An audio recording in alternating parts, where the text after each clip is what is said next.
आता राज्याच्या विविध जिल्ह्यातल्या ठळक घडामोडींकडे एक नजर. जिल्हा झटपट.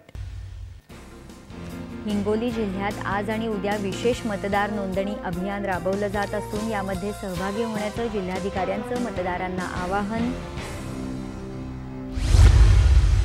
लातूर इथे महसूल पंधरवड्याअंतर्गत आज सर्व तहसील कार्यालयांमध्ये सैनिक हो तुमच्यासाठी या उपक्रमाचं आयोजन.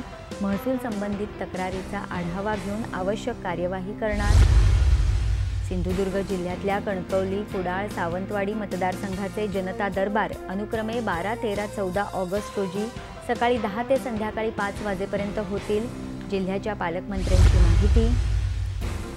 नाशिक शहरातल्या सिडको परिसरात अवैध सावकारी व्यवहाराच्या संबंधानं आक्षेपार्ह कागदपत्र आढळून आल्यानं आरोपीवर अंबड पोलीस ठाण्यात अवैध सावकारीचा गुन्हा दाखल. लातूरमध्ये हर घर तिरंगा अभियानाला सुरुवात. विविध उपक्रमांचं आयोजन. मनपा कार्यालयात झेंडा विक्री केंद्र सुरू. रेल्वे प्रवाशांच्या मागणीनुसार आणि प्रवाशांची अतिरिक्त गर्दी लक्षात घेऊन मुंबईतील लोकमान्य टिळक टर्मिनस ते रक्सौल दरम्यान 14 विशेष गाड्या चालवण्याचा रेल्वेचा निर्णय.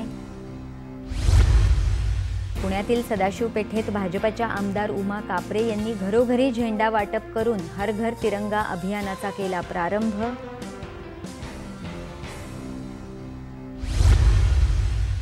छत्रपती संभाजीनगरमध्ये दिव्यांगांच्या आणि शेतमजुरांच्या मागण्यांसाठी प्रहार जनशक्ती पक्षाचा आक्रोश मोर्चा आमदार बच्चू कडू यांच्या नेतृत्वात विभागीय कार्यालयावर धडकला. राज्यात खादी उत्पादनाबाबत जनजागृती. हर घर खादी, खादी यात्रा या उपक्रमाचं नाशिक इथे आयोजन करण्यात येणार. खादी ग्रामोद्योग मंडळाचे अध्यक्षांची नाशिक इथे आयोजित पत्रकार परिषदेत माहिती. आणि दिव्यांग व्यक्तींचं सक्षमीकरण करण्याचा वसा घेतलेल्या अली यावर जंग राष्ट्रीय वाणी एवं श्रवण विकलांगता संस्थेचा 41वा वर्धापन दिवस काल मुंबईत साजरा करण्यात आला.